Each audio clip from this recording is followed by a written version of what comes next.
So that's about the mechanical stuff, right? All the ins and outs of the mechanics that go into it. And then we also have some body modifications, changes, bumpers, and that kind of thing. Yep. Okay. So you'll be getting our in-house built front bumper. So it's actually all plate aluminum.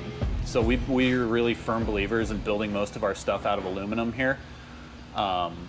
Because these things are already heavy, they don't need to be gaining any more weight than is absolutely necessary. So our whole front bumper, I mean, you know, I can walk you up the stairs here where your front bumper is sitting.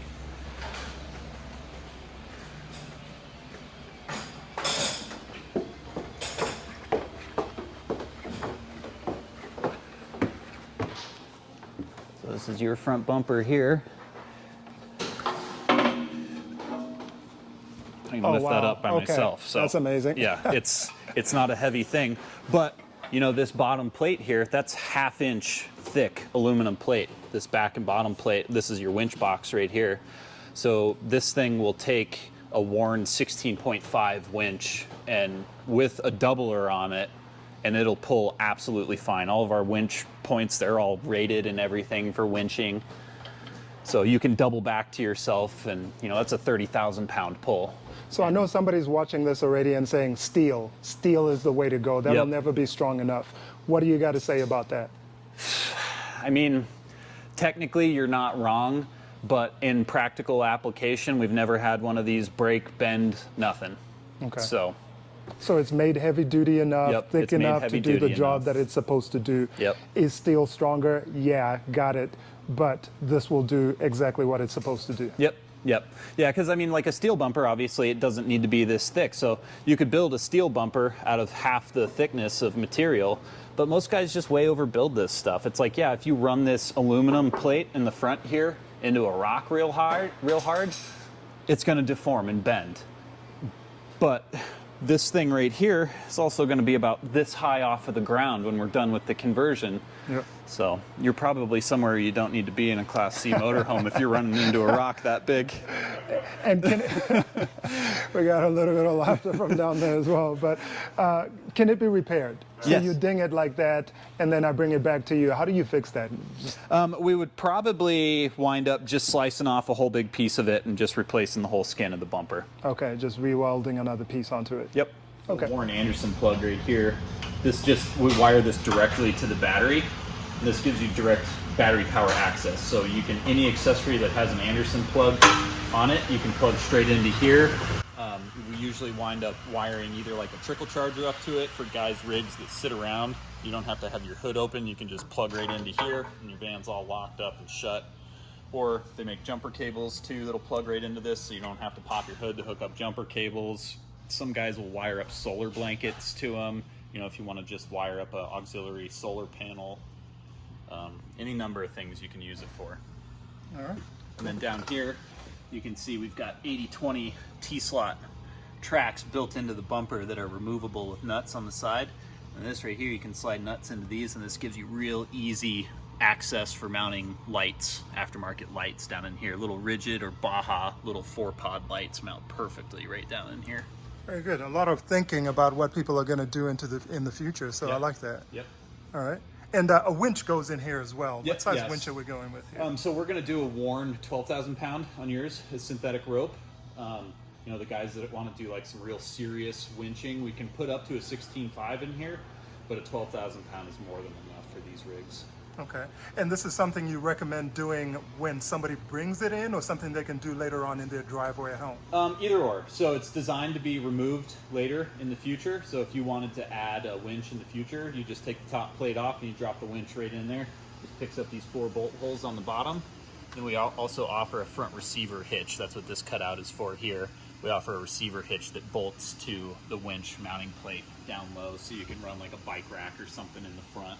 Just give you a little bit more options there. But you know, generally we do recommend doing a winch at the same time as the front bumper, just because it's easier to do all the wiring when we have it off, you know, all the pre-wiring for the bumper and everything. It can be done on the vehicle with the bumper installed, but generally guys going out in the backcountry, my recommendation is either going to be winch or a locker. You pick one. if you're going out by yourself. Okay. And on yours, we picked Winch. Winch. I like it. Yep. All right, cool.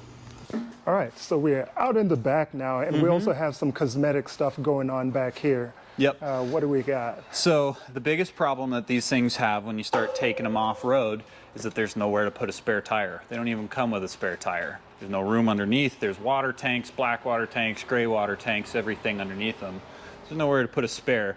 This is fiberglass. Some of the manufacturers, they'll have a thing bolted straight through here, and it does okay with a stock size tire, but you put a 33 on that thing, it doubles in weight, it's gonna rip out of there. So one of the big things we do on these Class Cs is we kind of have a custom build to order rear bumper that we build out of these things. So we take these rears that are just pop metal. I mean, you can see that that thing is just paper thin. It's not gonna support any weight at all. So we get a big old 4x4 1/8" wall tube to go back here. So the inside diameter is the same, so we can still store your black water drain pipe inside of here, because this is where it's supposed to be stored. You don't want that gross thing inside of your van with you. Yep. So we leave it in there, and then what we do is we mount a big old spare tire carrier to the back here. On these Winnebagos, we got to watch out for the rear door here. So this is still going to function correctly. You'll still be able to open and close this, have the spare mounted here. This thing's going to be a lot taller. That rear bumper is going to be probably about up here when we're done with it. So it's going to be a bit of a bear to get up to your ladder. So we add an additional step on the bumper here as well for you to be able to get up there. And then on yours, we're going to do something a little extra to give you a little more outside storing capability. We call it the firewood box. All right.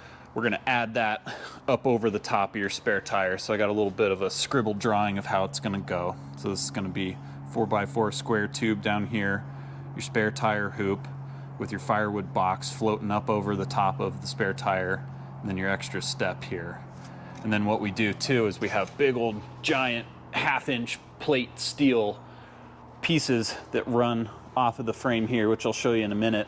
And that has a D-ring mounting point, so you can have rear recovery points as well, which these things don't have on them. So in case you need to be yanked backwards out of something, we've got a rear recovery point on that as well. Okay. And what about the hitch? Does that come out a little bit then, the factory hitch on that, or how does that get integrated? Hitch stays put, you know, and it's not really, this whole thing is not going to take up much more real estate. The tube might come out a little bit further. And most accessories, they have enough outward, you know, movement in them to be able to clear the bumper. And if we do need an extension, then we just run a hitch, a receiver hitch extension, which is readily available part into here for however long we need. Okay. Yep. Very nice. So you don't lose any towing capability. You probably actually gain some towing capability. With what you've we're got doing tougher here. springs, you've got more of everything, a bigger axle in the front, all that kind of adds up to a better driving towing experience. Yeah, and then, you know, guys that have like a constant load that they're going to be pulling behind them, we get the tongue weight of their trailer and we build the rear springs for that much extra tongue weight. Yep. And then we also offer rear airbags as well for guys that tow intermittently to lift the rear end back up. Very nice. And I know I'll be carrying a motorcycle on the back of mine, so you had me give you the sizes or the weight on my motorcycle to factor that into the springs and everything else, right? Correct, yep. Okay, very nice. And I know you're busy, man. Thank you very much. We really appreciate it. One more thing, we talked about Fox shocks. Yep. Do you get those specifically tuned, or what kind of Fox shocks are we doing in this? So they're just the standard off-the-shelf Fox 2.0 shock. We can custom valve them. If people want, we can deal with Fox directly and get them custom valved. But I did that on my own vehicle, and for the amount of extra cost it added, I found it to be not worth it. Yes. It was kind of like, you know, I spent thousands of dollars on some very high dollar custom valve shocks, and I was like, yeah. Am I getting my benefit out of this? I can kind of tell the difference. Yeah. So a leaf spring is kind of like a very simple beast. It doesn't need a real complicated shock to work properly, in my opinion. There is some improvement to be made, but especially on a vehicle like yours, in my opinion, the juice is not worth the squeeze. I love it. I love it. Thank you very much, Justin. Really appreciate it. I appreciate the time you took to talk to us. I know you're super busy, no problem, this is, you know, amazing. Thank you very much. Happy to do it. All right. Awesome. Later. All right. So guys, that was Justin out here at UJOINT Off-Road in Colorado. Absolutely amazing, like I was saying before. being able to just bring my vehicle here and having them do it local to me so I don't have to drive it out and take it out of state or whatever else not. And you can just see by talking to Justin that he's into what he's doing. He loves what he's doing. The attention to detail and everything that they do here is absolutely fantastic. And just before somebody thinks I'm getting paid for this, nobody paid me to do this. I just like to find cool places where they're doing cool things, and I take my vehicles there. I'm not being sponsored, not paid, not anything like that. This is my personal opinions. And when I drive that vehicle and it sucks, I'm gonna come back here again and I'm gonna tell you how much it sucks, all right? So that's about it for right now. I'll catch up with you guys later. Peace.